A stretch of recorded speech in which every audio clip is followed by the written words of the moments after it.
오늘 이제 출애굽기 할 차례인데요. 출애굽기 할 겁니다. 출애굽기 하는데, 자, 출애굽기 여기 우리 PPT 볼까요? 창세기는 1, 2, 6, 7, 7 이렇게 뭐 했어요. 1, 2, 6, 7, 7 그래서 1장부터 11장까지가 창조 그랬고, 또 그걸 두 개로 나누면 창조 홍수, 또 세 개로 나누면 창조 홍수 바벨탑, 그리고 이제 2, 6, 7, 7 그래서 12장부터 25장까지 아브라함 얘기였고요. 26장 한 장이 이삭 얘기였어요. 27장부터 야곱 얘기였고 37장부터 요셉 얘기였어요. 그래서 세 개의 사건과 네 명의 족장 이야기가 창세기였어요. 자, 창세기에 이어서 출애굽기예요. 출애굽기는 감사하게도 6장씩 끊어져요. 그래서 66, 666, 46 이렇게 끊어져요. 66, 666, 46 끊어지는데 첫 번째 6이 6장씩이에요. 이거 66, 66, 46은 6장, 6장, 6장 이렇게 끊어진다는 거예요. 첫 번째 6장은 배경과 소명이에요. 출애굽하는 배경과 모세의 소명. 두 번째 6장은 열재앙이에요. 세 번째 6장은 출애굽해서 시내산까지 도착하는 얘기예요.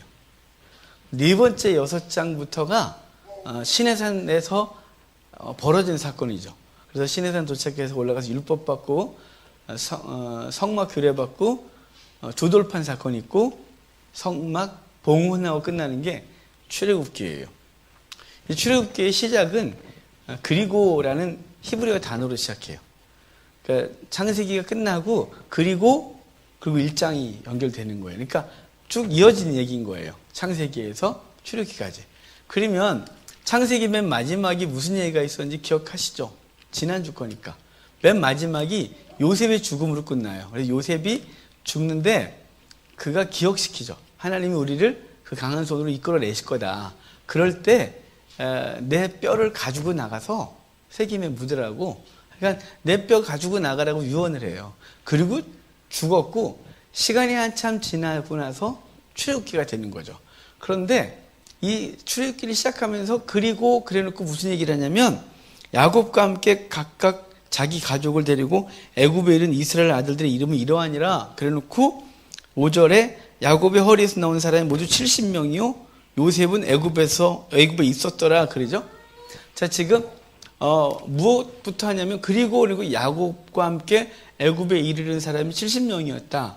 그리고 그 야곱의 후손들이 출애굽을 할 거예요.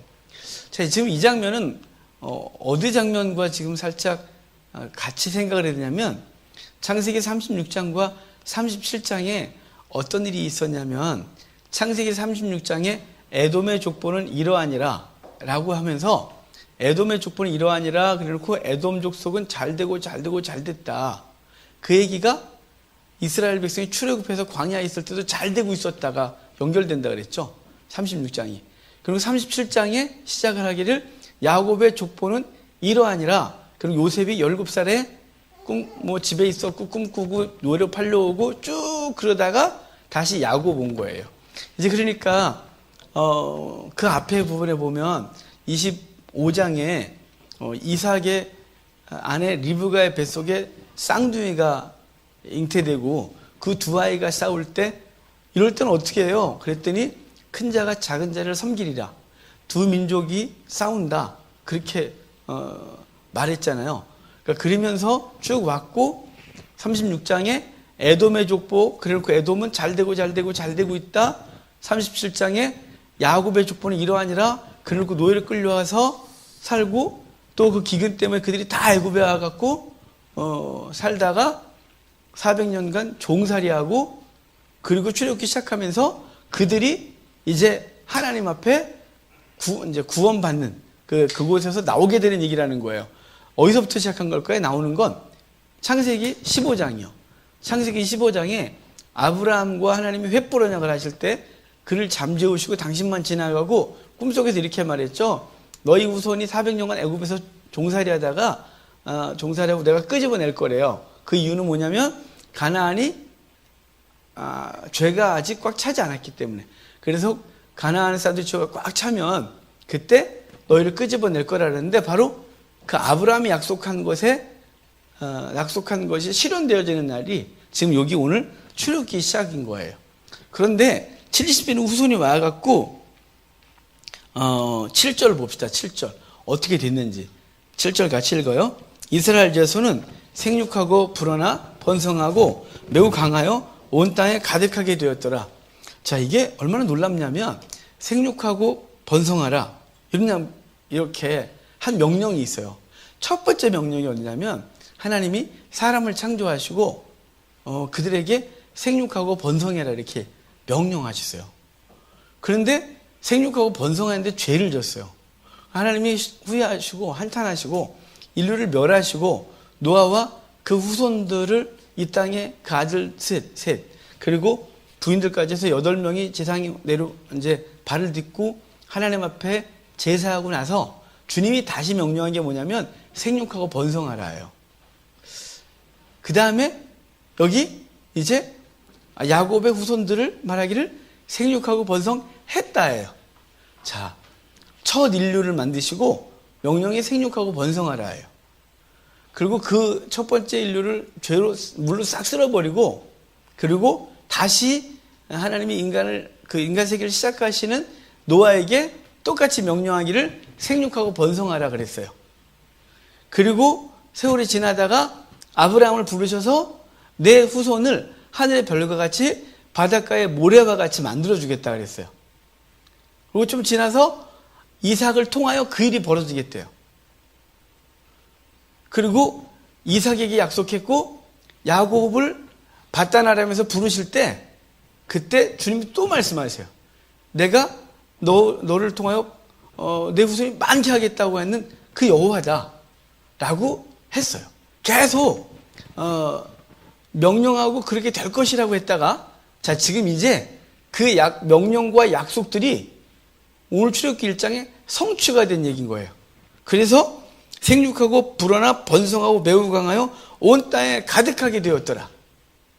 그죠? 창세기부터 계속 있던 이 흐름이 여기서 일단 성취가 되어지죠. 그런데 문제가 생겨요. 그들이 생육하고 번성하고 불어나서 강하게 됐는데 요셉을 알지 못하는 세왕이 일어나 그들을 박해하기 시작해요. 요셉을 알지 못하는 세왕이다. 그는 누구냐면요. 이집트 역사에서 이제 요셉을 알지 못하는 세왕이란 말은 요셉을 역사 속에서 모르는 사람이라는 게 아니라 여기 알다 이 말이 히브리어 야다예요. 그러니까 이게 관계하에서 아는 거예요. 그러니까 요셉을 알지 못하는 세왕이란 요셉과 아무 상관이 없는 왕이 일어났다 이 말이죠.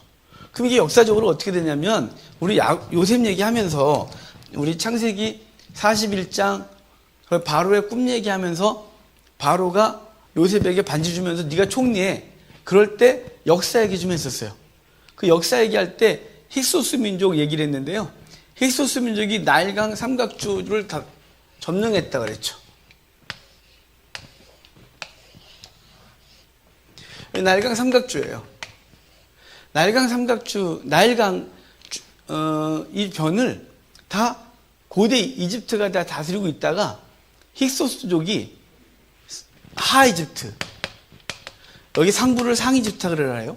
상류를 여기 또 우리 지도 볼 때 북쪽이니까 상이집트, 남쪽이니까 하이집트 그러면 안 돼요.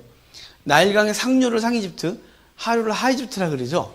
자, 그런데 이 힉소스 왕조가 요 하이집트를 점령해서 약 200년간 다스려요. 이 이집트 역사 속에서. 이 힉소스는 이방인이라 했죠. 그러니까 이집트 사람들의 말인데 이방인, 외국인 이런 뜻이에요. 그러니까 셈족들이 아브라함 그 이전부터 계속 유입되다가 요셉 때쯤 오면 얘네가 세력이 세지면서 본토인들을 눌러버리고 정권을 차지해요.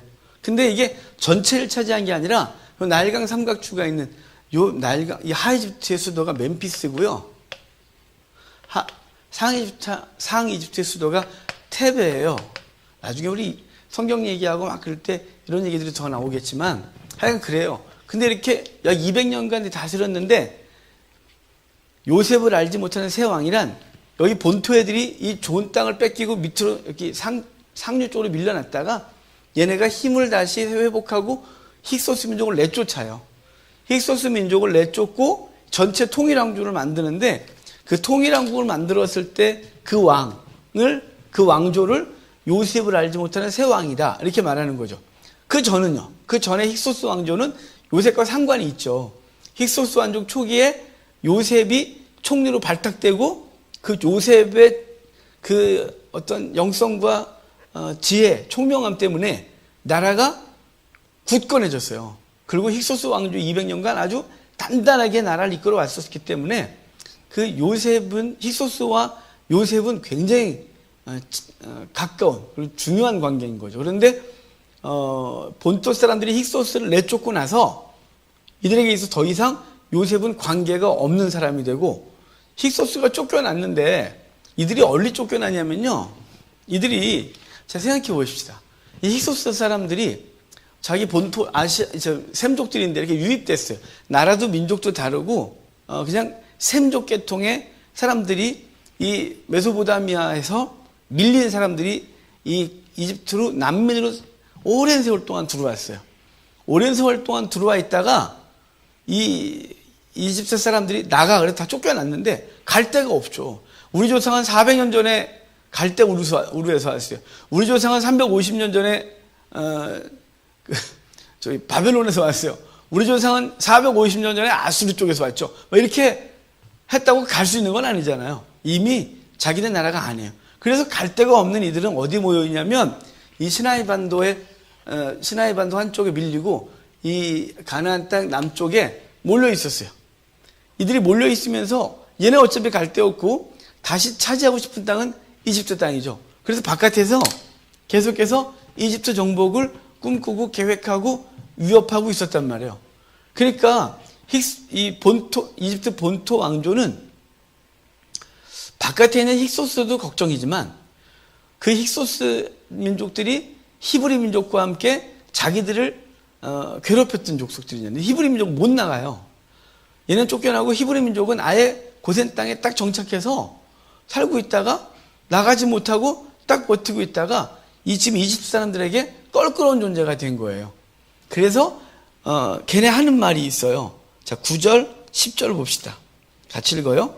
그가 그 백성에게 이르되 이 백성 이스라엘 자손이 우리보다 많고 강하도다. 자, 우리가 그들에게 대하여 지혜롭게 하자. 들었건대 그들이 더 많게 되면 전쟁이 일어날 때 우리 대적과 합하여 우리와 싸우고 이 땅에서 나갈까 하노라 하고 아멘. 자, 지금 이 땅에서 나갈까 하노라 라고 말하거든요. 전쟁이 일어날 때 그들과 이 히브리 민족들이 하나가 돼서 싸우면 우리 골치 아프다. 그러니까 이런 걱정을 할 이유는 힉소스가 바깥에 있고 내부적으로 히브리 민족이 있는데 얘네가 언제든지 다시 연합할 수 있는 조건인 거죠. 거기다 얘네들이 연합을 치면 우리가 뒷감당이 안 되니까 안 되겠다. 우리 지혜롭게 하자라고 지혜롭게 한 게 뭐냐면 히브리 민족의 남자들을 죽이는 거죠. 태어난 아이들마다 남자아이들은 다 죽여서 그 군사력, 힘을 좀 약하게 하려고 하는 계획을 해요. 그래서 남자아이를 낳으면 다 죽이라고 산파들한테 명령을 하죠. 우리 잘 아는 대로 산파들이 안 해요.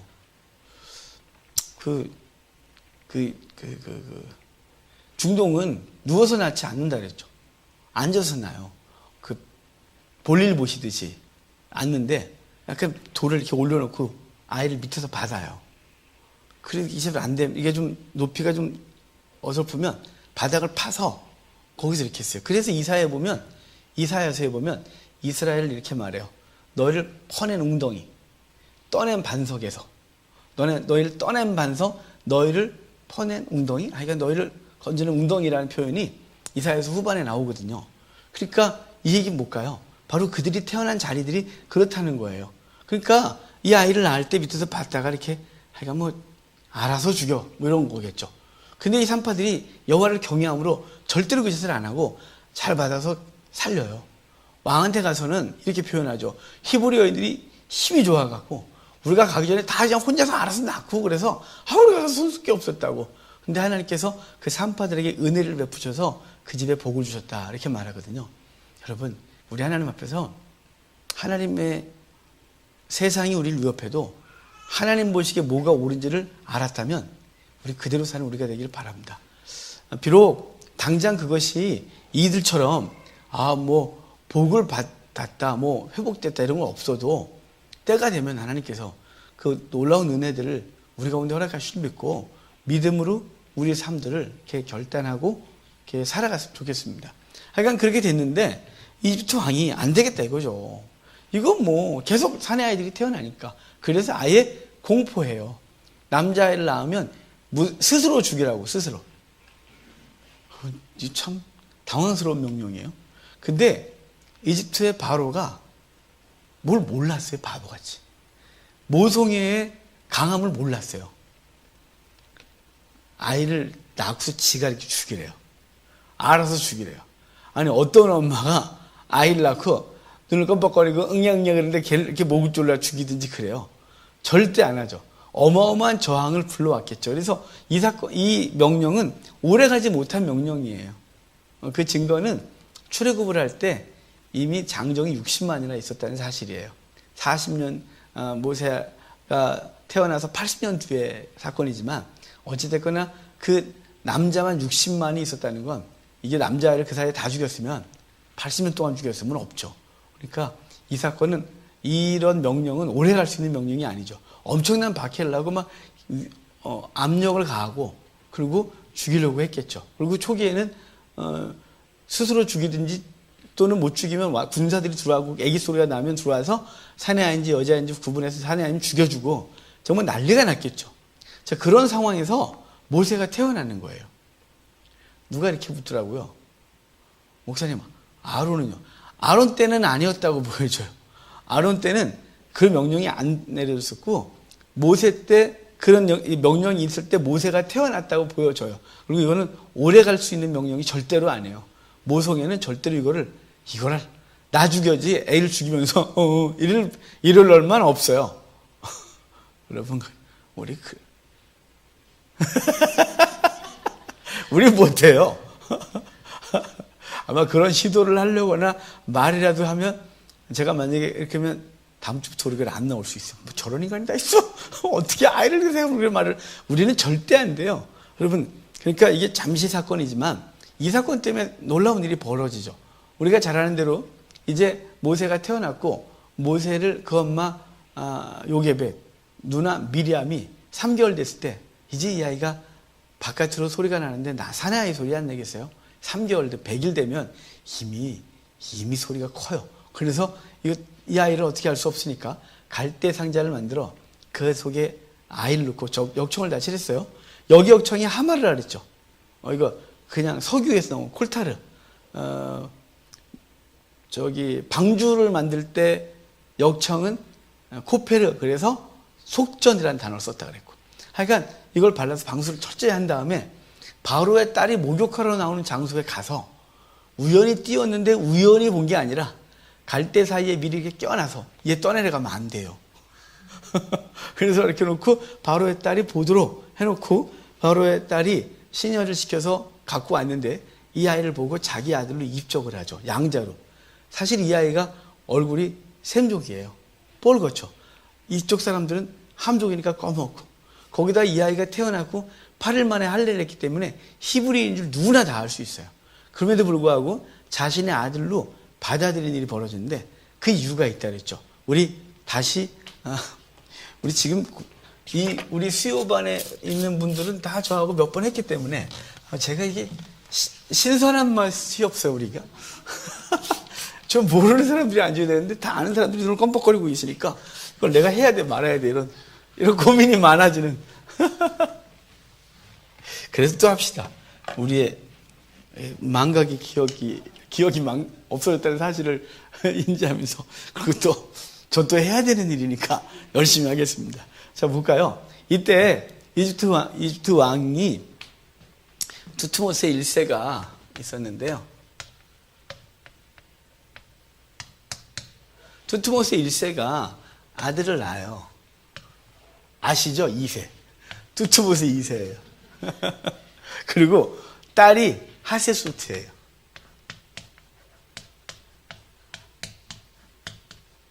얘네 둘이 결혼해요. 이집트 왕조는 고대 때부터 마지막 왕조였던 헬라가 알렉산더가 죽고 네 개로 갈라지면서 이집트를 다스렸던 프톨레미, 그는 철저히 이집트화돼서 이집트를 다스리는데 그때까지도 이집트 전통을 그대로 이어와요. 그래서 왕족들끼리 결혼하는, 그러니까 왕족들도 친척이 아니라 제가 왕이고 제 자녀들이 있으면 그 왕이 부인이 한 사람이 아니고 여러 부인을 뒀으니까 그 자녀들 속에서 괜찮은 아이들을, 아들, 딸을 구별해서 둘이 결혼시켜요. 그래서 자신의 대를 잇게 해요. 그래서 아들 투트모스 2세와 하세수트가 결혼해요. 근데 이 사이에서 아들이 안 생겨요.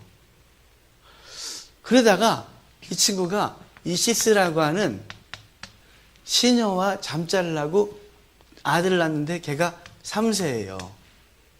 쉽죠? 얘가 3세예요.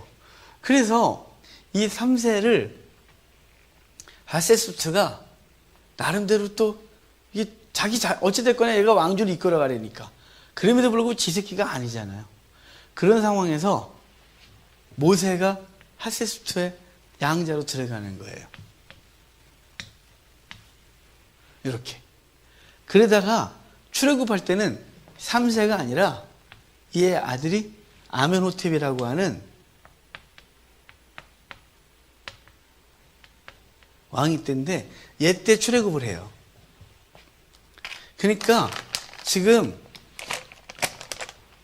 투트모스 1세, 2세하고 2세하고 하세수트하고 사이에 자식이 없었기 때문에 이시스랑 낳았던 3세, 얘가 왕을 이끌어가게 되는 거죠. 그런데 하세수트는 모세가 딱 선택되고 이제 모세하고 얘하고 왕권 경쟁을 하게 되는 일이 벌어지는 거예요. 나중에 이제 아멘호텝 때 출애굽을 하지만 하여간 저런 상황에서 이제 모세가 그 집안으로 들어가는데 어떻게 그러면 눈에 보기에 분명히 히브리인인데 양자로 데려갈 수 있냐면 얘가 이 모세를 발견한 장소가 중요해요. 이게 나일강에서 발견됐잖아요. 나일강은 신이에요. 하피라는 신. 하피 생명의 신이거든요. 나일강은 이집트 사람에게 있어서 생명의 신인데 신이 아들을 점지해 줬어요. 색깔이 다르다고 안 받아들일 수는 없잖아요. 얘 히브리의 혈통인데요. 그럴 수가 없었고 또 하세수트는 아들이 필요한 상태에서 너무 잘생긴 아들이 모세 잘생기지 않았을까요? 아주 또 3개월짜리 됐으니까 얼마나 빵긋거리고 웃고 아주 이쁠 때잖아요. 통통하게 살 붙어갖고. 그렇게 되는데 뭔 얘기를 하려고 그러지?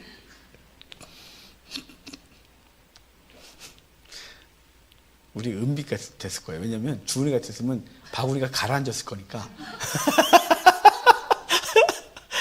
그 아이가 얼마나 이뻤겠어요. 주은이 엄마가 없어서. 지금 여기. 그런데요. 그러니까 그 아이를 보고 얼마나 이뻤겠어요. 그래서 받아들여요. 근데 모세라고 이름을 짓잖아요. 모세란 이름의 뜻이 뭐라고요? 아들이란 뜻이라고요. 이집트 사람들의 언어예요. 이집트 사람 언어가 모세가 아들이란 뜻이고 히브리인들이 그 모세란 이름을 들으면 물에서 건졌다, 구원자 이렇게 들리는 거예요. 그래서 모세는 왕궁으로 들어가면서 이집트 사람들에게, 히브리 사람들에게 있어서 나름 희망이 되겠죠. 우리의 구원자가 왕궁에 들어갔어. 또 40세쯤 됐을 때 그 왕권 경쟁에서 모세가 우위에 있었대요. 그러니까 이 히브리인들은 은근히 기대하고 있지 않았을까요? 그럴 때 사고가 나는 거죠. 그런 와중에 이제 히브리 사람들이 이집트 사람에게 이렇게 괴롭힘을 당할 때 노역 현장에서 그 노역 현장을 우리가 오해하면 안 돼요. 영화가 다 망쳐놨어요. 영화에 보면 히브리인들이 노역을 하는데 막 그 이만한 돌 막 끌고 가고 채찍으로 막 맞으면서 막 피라미드 막 건설하고 신상을 막 만들고 이러잖아요. 하여간 모세와 관련된 영화는 다 그러고 있어요. 왜냐하면 우리 속에 이집트 건축물은 피라미드하고 신상들이 신전이니까. 그게 아니고요. 이집트 건축법이 두 가지로 나눠져요. 하나는 영원해야 될 것과 영원하지 않아도 될 것으로. 영원해야 될 것이 뭐냐면 무덤이요. 그들은 내세를 믿었기 때문에 사는 집보다 무덤을 더 좋게 해야 하는 거예요. 영원히 살 집이니까. 그 다음에 신이 영원하니까 신전이요. 그래서 이 무덤하고 신전은 돌로 만들었어요. 돌로. 영원해야 되니까요. 그런데 왕궁이나 주택은 영원하지 않아요. 그들은 언제든지 사용할 때만 필요하고 떠나면 사라져야 되니까 그래서 흑벽돌로 만들었어요. 그러니까 지금 이스라엘 백성들이 무엇을 만들고 있었냐면 그 국고성을 만들고 있었어요. 국고성을 만들고 있었으니까 뭘 하고 있었냐면 진흙으로 이제 볏짚 이렇게 섞어서 지푸라기 섞어서 벽돌을 태양에 말려서 그걸로 짓는 거예요. 그러니까 언제든지 얘가 물이 범나무라면 녹아낼 수밖에 없는 구조를 갖고 있는 게 이집트의 주택이라든가 이런 곳이에요. 하여간 그렇게 이제 그 노예 현장에서 할 때 이집트 관리한테 괴롭힘을 당하는 걸 보고 모세가 그를 밀쳐요. 그래서 그 이집트 관리를 죽이고 흙으로 딱 덮었는데 다음날 나가니까 히브리들끼리 싸우는 걸 보고 왜 같은 민족끼리 싸우냐 그랬더니 얘네가 이래요. 어제는 걔를 죽이더니 오늘 우리 죽이려고 막 이런 얘기를 하고 나니까 모세가 자기의 그 사람을 죽인 것이 드러난 줄 알고 도망 나가서 그 미디안 광야로 가서 거기서 이제 그의 아내 십보라를 만나는데요. 아이고 지도를 지워버렸네. 미디안은 아시겠죠? 거기 사우디아라비아 그쪽으로 가서 거기서 이제 있으면서 그의 아내를 만나는데요. 우물가에서 만난다 그랬죠? 우물가에서 은혜의 장소예요. 그래서 거기서 만나고 이제 광야에서 미디안 광야에서 양치기로 살게 됩니다. 양치기로 살게 되다가 80세 됐을 때 하나님이 호렙산에서 모세를 불러요. 호렙산까지 양을 몰고 왔던 것 같아요. 비록 우리 기독교계 한 15년 전 그때부터 한학설이 또 교회를 그러죠. 떨기나무라는 책 때문에 김승학 집사님이신가 그분이 쓰신 떨기나무라는 책 때문에 지금 사우디아라비아 그 위쪽이 신의 산이다 라고 말하고 우리 전통적으로 시나이 반도에 있는 게 신의 산이다 이렇게 싸우지만 그렇게 중요하지는 않아요. 보수적인 사람들은 신의 산이 여전히 신의 산이라 그래요. 그런데 또 거기가 정확하지도 않아요. 왜냐면 거기다가 모세가 깃발 좀 꽂아놓고 사인 좀 해놓고 내려오셔야 되는데 그런 거 하나도 안 하고서 그냥 그러셨기 때문에 교회사에서 계속 전통적으로 거기라고 계속해서 말하고 있었기 때문에 거기라고 믿는 거지 그것도 불확실해요. 중요하진 않아요. 거기 보면 없죠. 그 딴 데 보면 어째요. 그러면 거기 보면 중요한 거 없는데. 그런데 거기서 하여간 양을 칠 때 하나님이 모세를 부르죠. 떨기나무가 불이 붙어요. 떨기나무는 불이 붙는데 이게 일반 나무처럼 타지 않는다 그랬죠. 이 떨기나무의 특징은 나무가 형태를 유지하고 타다가 웬만큼 타면 후룩 꺼진대요. 저 못 봤으니까 확실한지 묻지 마요. 책에서 봤어요. 그러니까 제가 경험하지 않은 걸 항상 확신이 없어서 제가 광야에서 떨기나무를 찾아가 불질러 봐야 되는데 떨기나무는 시내산 아래 성 캐서린 수도원이라고 하나 있는데 거기 한 그루가 있어요. 근데 갈 때마다 저는 못 들어가 봤어요. 참 운때가 맞아야 되는데 하여간 제가 갈 때는 안 보여줬어요. 근데 지금은 아예 못 들어고 안 들어보내준대요. 그래서 왜 그러냐니까 아주 관광객들이 가갖고 이렇게 그래서 생각해서 저 같아도 얼마나 안 끊어왔을까요? 최소한 바닥에서나 주워오지 않았을까요? 근데 하여간 지금은 못 들어간대요. 사진으로는 봤는데 하여간 그래요. 근데 그게 형태를 유지하고 탄대요.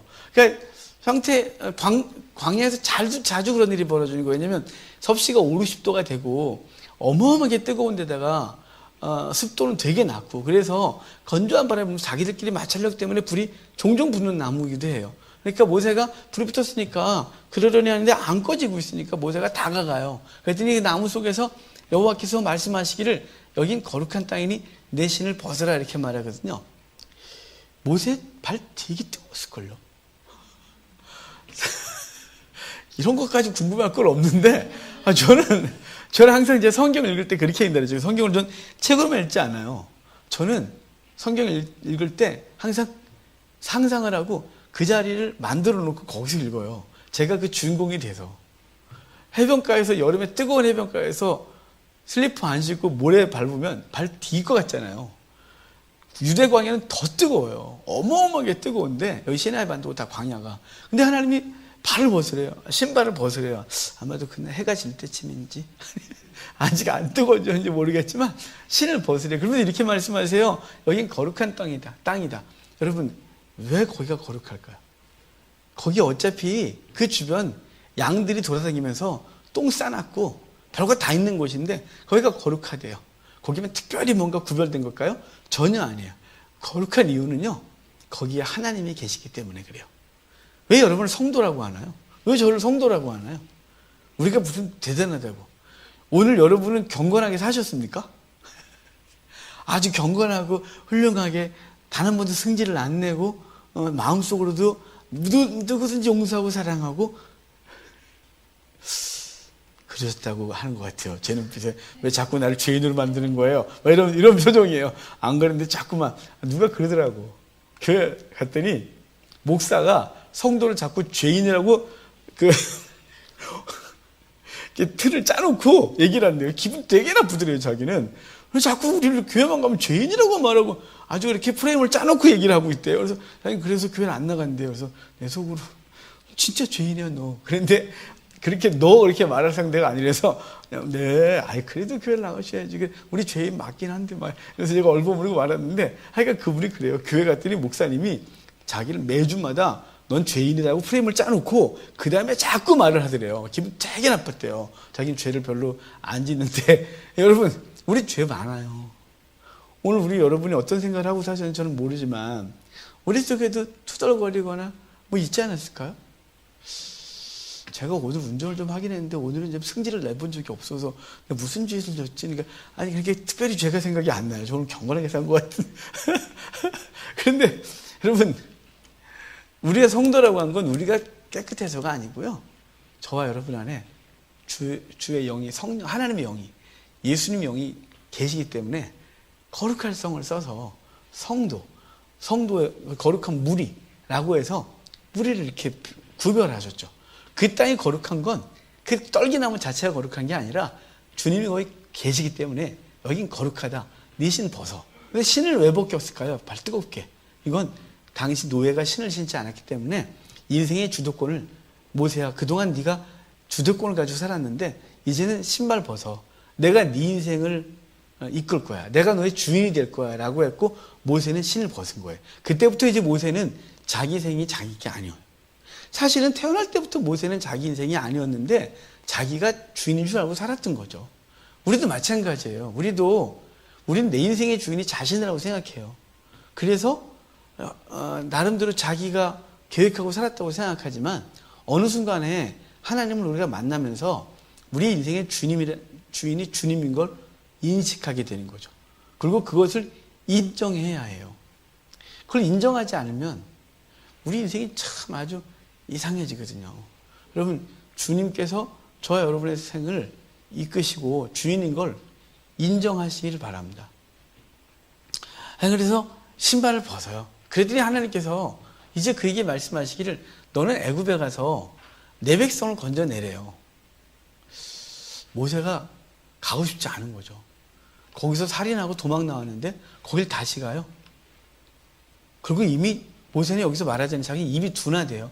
말을 못한대요. 학자들에 의하면 모세가 사실은 약간의 말더듬이 있었다는데 그게 근거가 뭔지 잘 모르겠어요. 중요한 건 뭐냐면 진짜 말 못할 거예요. 왜냐면 40년 동안 양하고만 얘기했거든요. 막 이러면서 사람하고 소통할 일이 있었죠. 제가 또 농담하니까 또 진짜인 줄 알고. 하여간 그래요. 근데 모세가 말을 잘 못한대요. 그러니까 하나님께서 이제 그에게 표적을 몇 가지 보이세요. 먼저 너한테 뭐 있니? 그러니까 지팡이가 있대요. 그거 던져봐. 그랬더니 뱀이 돼요. 그리고 들어. 그랬더니 다시 잡아갔더니 다시 지팡이가 됐죠. 네 손을 품에 넣어봐. 그랬더니 나병이 생겼어요. 다시 넣어봐. 깨끗해졌어요.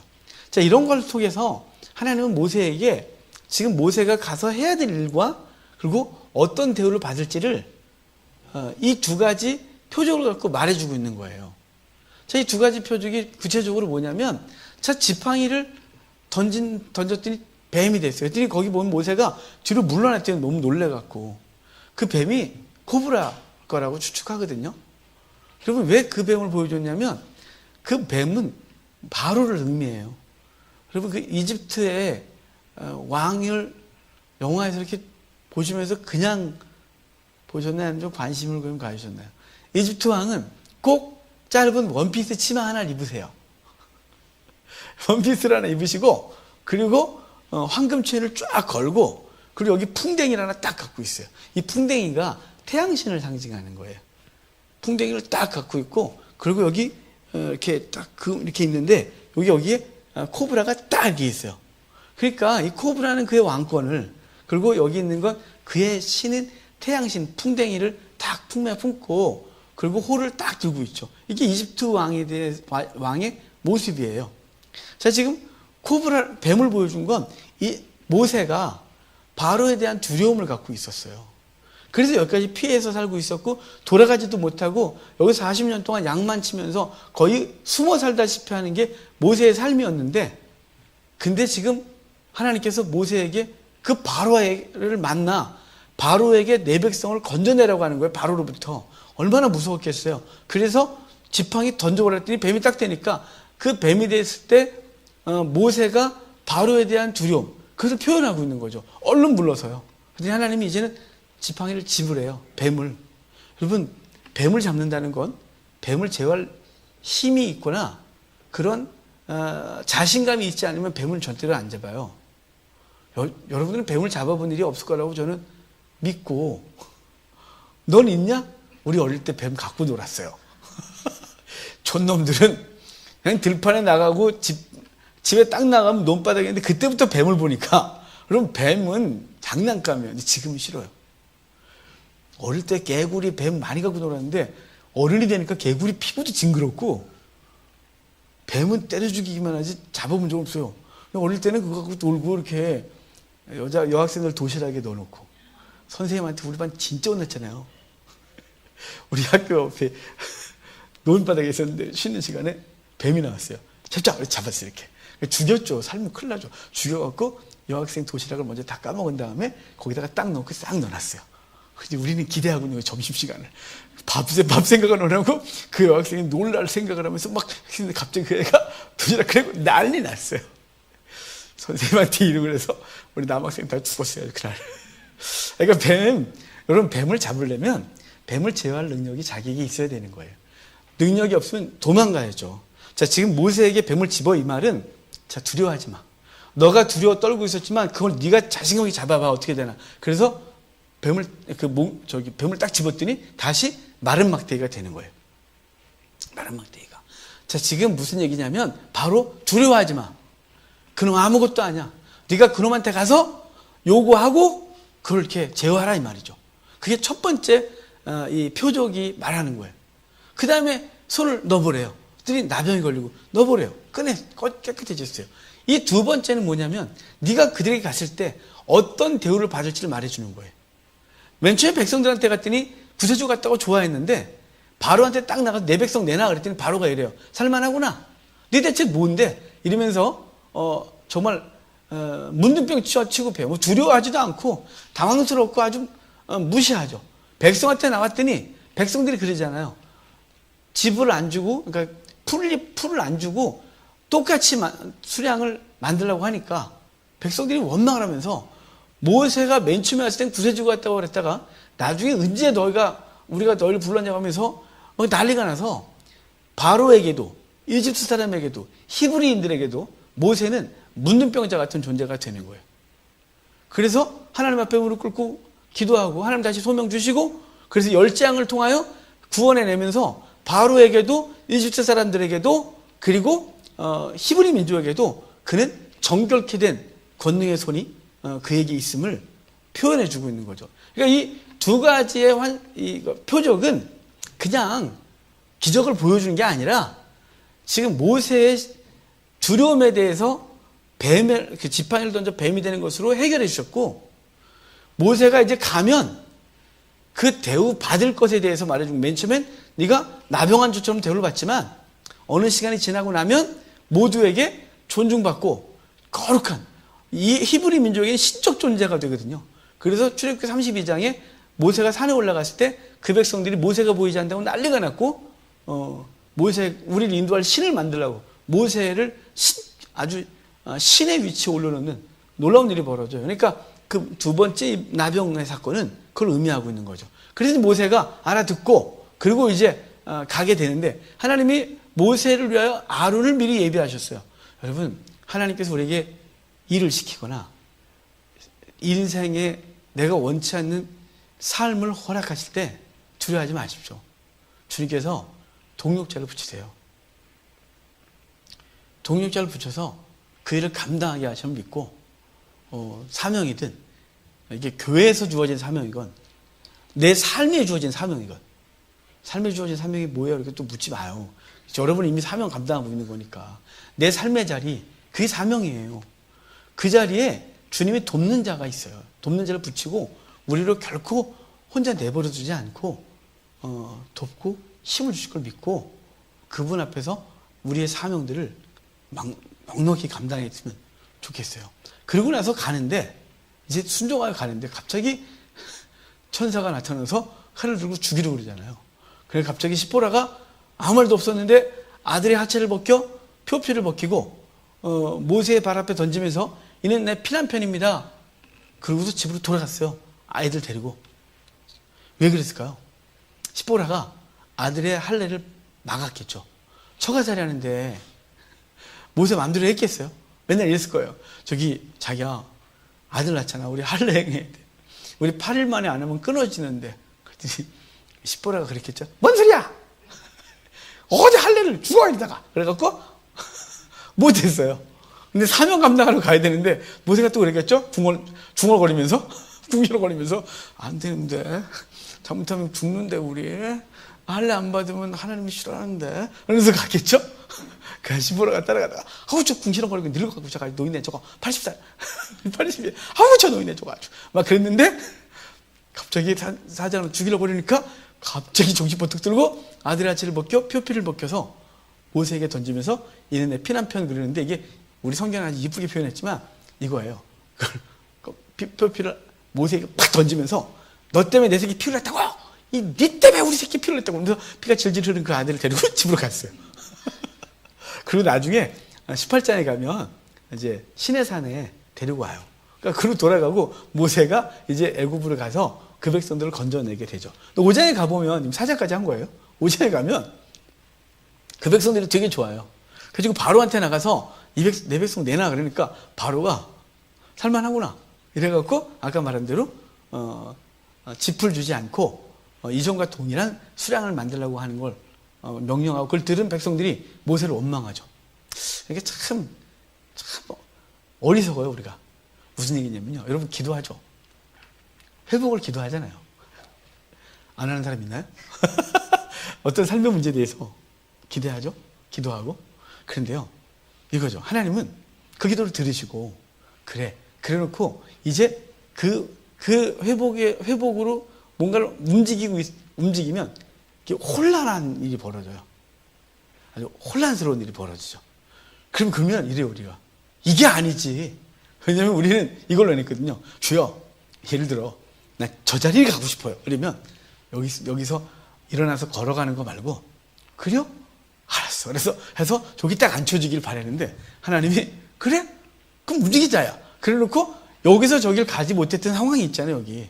뭐 묶여 있었거나, 어떤 문제가 있었거나, 이러면 이걸 풀고 그 대적을 이기고 막 이런 것들을 하게 하시는데 이 과정이 너무 불편하고 힘이 든 거예요. 그러니까 원망하는 거죠. 항상 그래요. 이스라엘 백성이 여기만 그러는 게 아니에요. 나중에 출애굽하고 나서도 그들은 이동하면서 원망을 하고, 또 시내산에 있다가 가데스 바네아 가면서 이동할 때 원망하고, 항상 하나님께서 우리의 삶의 자리를 우리가 하나님 앞에 기도하는 것들이 있잖아요. 주여, 내가 주 앞에 쓰임 받기를 원하나이다. 주여, 우리 가정을 붙들어 주십시오. 우리 가정이 지금 이 상황에서 머물러 있지 않고 하나님 앞에 더 크게 쓰임 받기를 원합니다.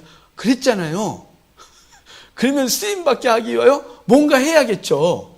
근데 그건 싫은 거예요. 그건 그냥 쓰임 받고 싶은 거죠.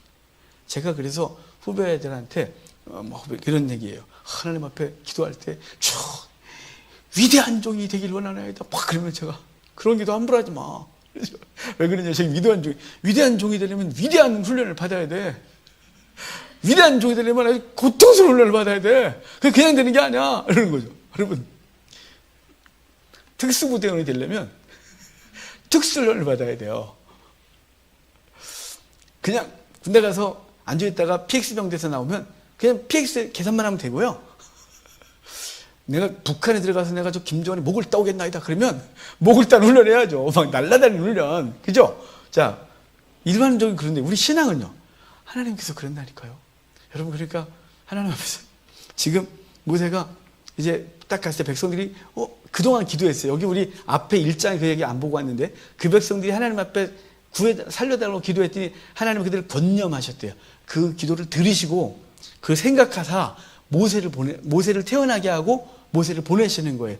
그 오랜 기도를 주님이 응답하시는데, 그 응답하시는 과정 속에서 내가 원치 않는 어떤 상황이 벌어지는 거예요.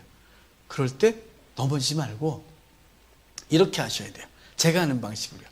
주여, 어떤 일을 이루시려고 지금 주여, 이렇게 내가 하나님께서 그동안 하시는 법을 봤는데 기대가 됩니다, 주님. 좀 이렇게 딱 버텨야 돼요. 기대하면서. 그럼 주님께서 기대한 그 백성을 절대로 실망시키지 않을 거니까 제가 힘냅시다, 우리. 하나님 앞에서. 그렇게. 자, 기대하고. 자, 그러면서 6장에 오면 하나님 모세를 다시 부르셔서 모세에게 소명을 다해 주세요. 모세에게 나는 여호와다, 나는 여호와다, 나는 여호와다, 나는 여호와다, 이렇게 말해요. 모세가 얼마나 힘들었을까요, 여러분? 입장 바꿔서. 자기는 그냥 인생 다 내려놨어요. 40세에 한번 민족을 구해보겠다고 했다가 자기는 아무것도 못한다는 걸 알고 목숨 하나 건지려고 시나이반도 넘어 사우디아라비아 북쪽에 있는 미디안 광야까지 왔어요.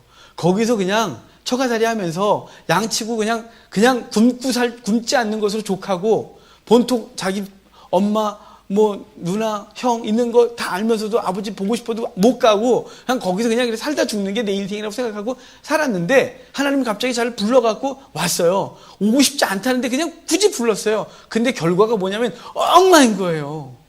그래서 그러잖아요. 이것도 내가 났냐고 이렇게 말하는 거예요. 내가 언제 하나님 앞에 큰일 하겠다 그랬냐고. 저는 그랬어요. 그렇기 때문에 저는 받은 환난이 마땅한데, 가끔 그러잖아요. 그냥 얼떨결에 예수 믿었어요. 전도돼서. 근데 갑자기 예수 믿자마자 더 어려워지는 거죠. 그럼 이러는 거예요. 왜 그러냐고.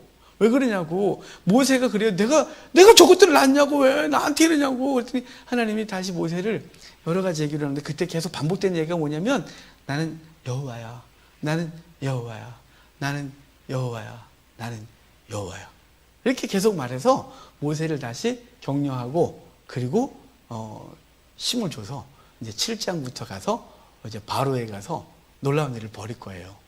근데 여기 이제 히브리인이라는 단어가 처음 나오거든요. 2장 6절에 히브리 사람의 아기로다 이렇게 나와요. 그 앞에도 있나요? 제가 히브리란 말 여기서 처음 본 걸로 알고 있는데, 자, 히브리란 말이 나오죠. 제가요, 지난 여름에 제가 아무 사역도 안 했잖아요. 지난 여름에 쉬겠다고 올 가을 사역도 안 하려고 그랬어요. 그냥 좀 사람이 힘이 빠지면 아무것도 하고 싶지 않거든요. 지난 여름은 제가 집회를 단 하나도 기획을 안 하고 한여름 보내고 2학기도 안 하고 싶었는데 자꾸 전화를 해서 올해 안 해요. 그래서 기다려봐요. 몇 명이 되니까 하자 그래갖고 지금 다시 이제 화요 야간반, 그 다음에 목요반은 몇 년 전부터 계속 용인반 개설하고 싶어 하시다가 용인반 개설하겠다고 했기 때문에 거기는 용인반을 하겠다고 했었어요. 근데 여름에 아무것도 안 하고 이렇게 뭔가 이렇게 지쳐있고 그래서 이렇게 있는데, 여러분, 내가 얼마나 당황스러운 사건이 벌어지냐면 히브리라는 말이 갑자기 내가 그동안 엉망으로 말도 안 되게 히브리라는 말을 가르쳤다는 생각이 번뜩 드는 거예요. 제가 그동안 뭐라 그랬냐면, 자, 우리, 이거는 제가 수정해 드려야 돼요. 내가 지금 그동안 있었던 동영상을 다 지훈이 많이 고민할 정도였어요. 이거 너무 창피해서. 유튜브에서 다 내린이 많이 이거까지 고민할 정도였는데, 아휴, 내가 그런 게 한두 개도 아닌데, 얼마나 많이 틀렸는데, 그까짓 거 하나 때문에 내가 내리니. 그리고 뭐 틀린 게 한두 번이래야죠, 제가. 하나님 저 이거 처음 시작할 때, 10여 년 전에, 10년 넘었죠? 그러니까 28살에 이걸 고시원들에서 잡고, 그다음에 조그맣게 하다가, 10여 년 전에 세상이 오픈할 때 제가 두려울 때 하나님이 저한테 이렇게 말씀 주셨어요, 마음에. 아는 만큼이 아는 만큼. 그래서 아는 만큼 하는데 아는 만큼이 너무 적었기 때문에 무식한 소리 한두 개 한 게 아니에요. 그런데 자, 이제 히브리는 이거 큰일 났어요. 자, 히브리가 어디서 유래했냐면 에벨에서 유래해요. 우리 창세기의 족보 보면, 셈의 족보 보면, 그러니까 노아, 셈, 그리고 아르박삿, 그리고 아르박삿, 셀라, 에벨, 벨레 이런 식으로 내려와요. 근데 에벨이라는 아들이 있는데 이 에벨이 강을 건너온 자라는 뜻이에요. 그러니까 이때 동시대 사람이 니므롯이 바벨탑을 쌓았을 때예요. 니므롯이 바벨탑을 쌓고 그것 때문에 하나님이 그것을 진노하셔서 언어를 혼잡케 함으로 민족이 흩어지거든요. 흩어질 때 에벨이 지금 하란 땅 그쪽으로 와서 거기다가 에벨이 나라를 만들어요. 에불라 왕국이라고. 에불라죠. 자, 지금 이렇게 히브리어는 저기 모음이 없고 자음만 있다 그랬죠. 그러니까 이렇게 쓰는 거예요. 그러니까 히브리어 이게 또 히브리어라 그래요. 또. 자, 히브리어는 이렇게 써요. 이게 히브리어예요. 에벨 이런 뜻이에요. 저게 히브리어인데 하여간 우리 한글로 합시다. 이게 에벨이에요. 에불라 왕국이죠.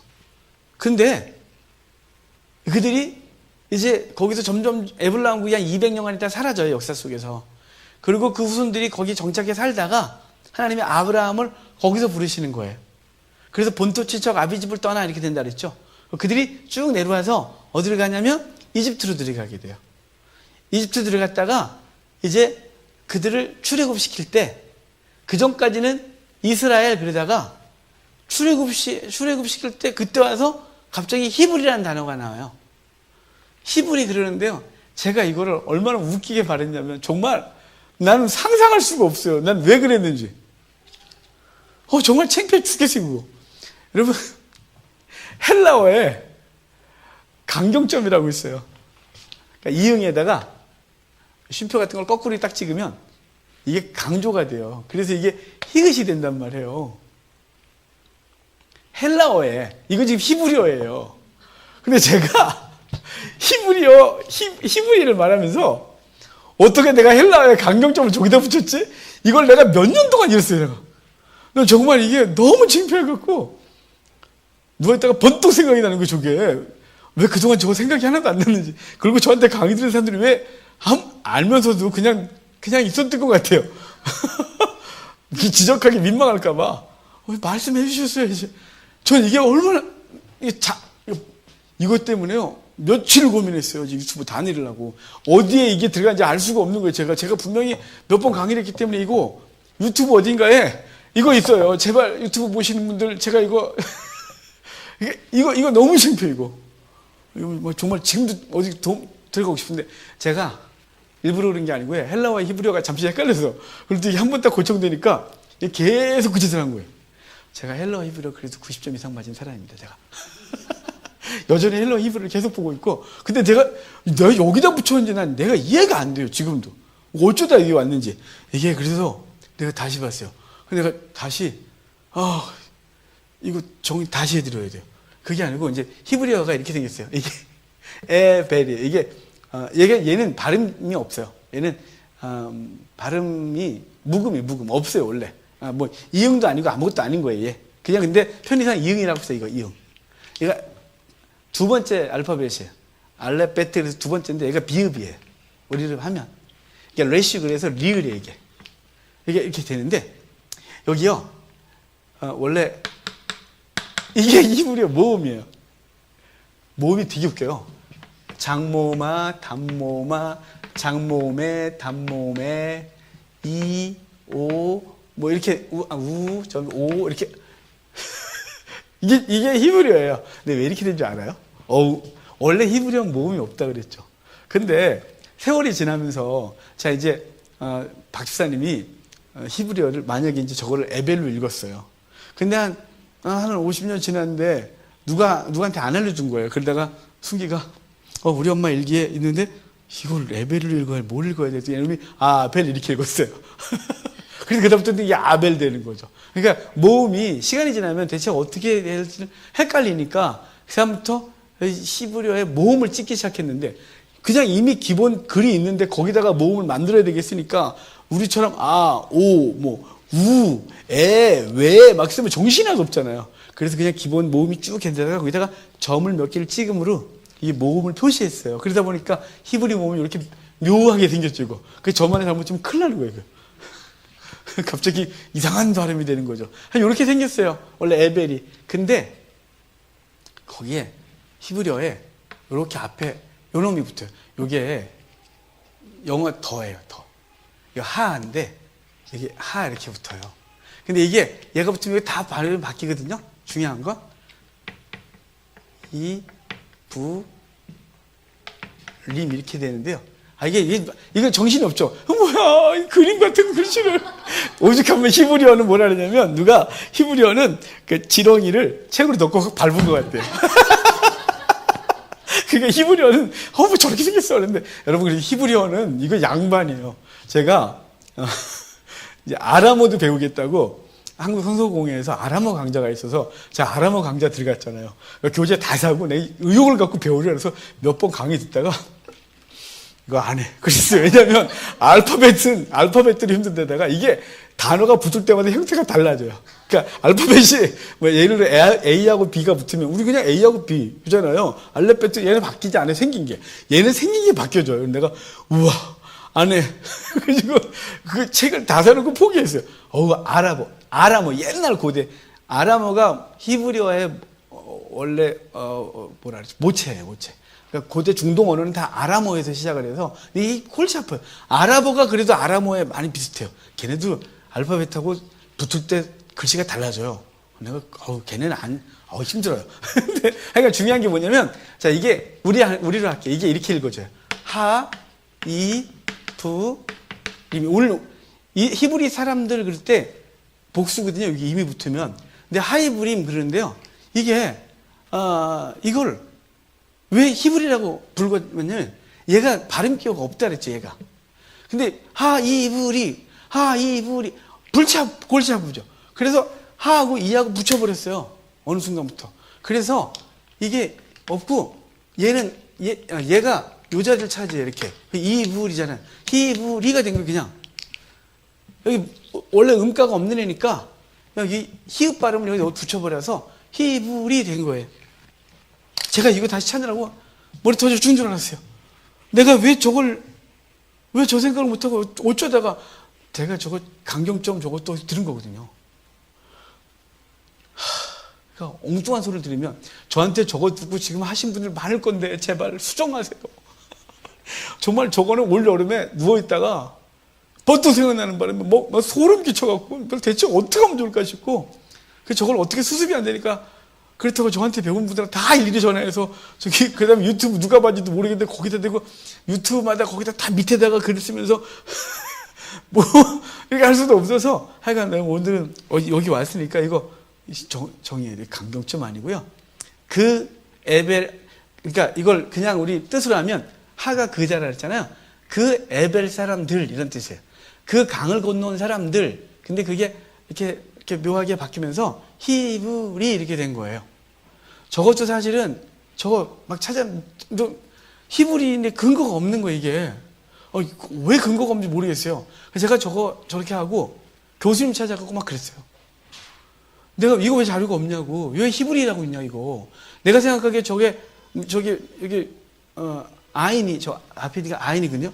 아인이 원래 음가가 없으니까 이게 정관사하고 하하고 아인하고 이렇게 붙어서 히브리 된 거 아니냐 했더니 그렇게 생각할 수 있을 것 같고 그런 것 같아요. 근데 그냥 제가 정의해버렸어요. 저거라고. 책이 없고 뭐 누가 말도 안 하고 뭐 어떻게 알 수도 없고 주저도 안 나오고 하여간 그래서 히브리인의 뜻이 강을 건너온 자들이에요. 에벨이 강을 건너온 자고. 그러니까 그렇게 이해하셔야 돼요. 오늘 출애굽기 1장부터 6장까지 했는데요. 주님께서 그 이스라엘 백성들을 있는 자리에서 쫓아내려는 거죠. 거기 계속 살게 하셔도 됐겠죠. 인간적으로는 되게 좋았겠죠. 나름대로 걔는 그 이집트 사람들이 괴롭히지 않았으면 그 땅은 천국이에요. 왜냐하면 고센 땅이 너무 좋은 땅이니까요. 그런데 하나님은 거기에 머물러 있게 할 수 없었어요. 왜냐하면 당신의 백성들은 세상 속에서 어울려 살아 정체성을 잃게 하고 싶지 않은 거죠. 아브라함, 이삭, 야곱, 요셉을 브엘세바에서 세상과 단절시켜 주의 백성으로 양육했던 것처럼 그 백성들을 거기다 놔두면 또 세상으로 마치 하나님의 아들들과 사람의 딸들이 엉켜서 다 악한 사람 되어서 다시 멸해야 되듯이 다시 그 세대가 될 수밖에 없으니까 하나님은 그 백성을 끄집어내서 가나안 땅으로 보내야 되는데 그냥은 안 가니까 안 가거든요. 너무 좋아서. 그래서 있는 자리에서 쫓아내시는 역사를 이루는 거예요. 우리가 하나님 앞에서요, 하나님이 이렇게 움직이시는 자리가 있어요. 막 우리의 삶을 흔드는 그 삶을 흔들 때는 우리의 삶의 자리를 그렇다고 이사가는 뜻이 아니고 삶의 자리를 그 자리에서 옮기시는 과정에 있는 거예요. 과정에. 그런데 그 과정을 하나님 절대로 버리지 않으시고 그걸 권념하셨다 그러죠. 권념이라는 단어 파카드. 그분이 방문하시는 거예요. 그분이 신방 오신 거예요. 그리고 우리의 기도를 들으시고 그리고 그걸 돌보시고 그리고 그 과정을 그분의 주권도 이끄실 거예요. 그리고 반드시 약속의 자리로 우리를 세울 거니까 우리가 하나님 앞에서 우리의 삶의 자리가 흔들릴 때 주님께서 나를 또 다른 삶의 위치 그리고 하나님이 우리를 통하여 하실 일에 삶의 자리를 인도하신 걸 믿고 기대함을 가지고 그분의 주권을 인정하고 그분이 절대로 당신의 백성들을 위기 가운데 방치하지 않는다는 사실을 믿고 우리가 믿음 생활하는 편안해 가기를 바랍니다. 기도합시다.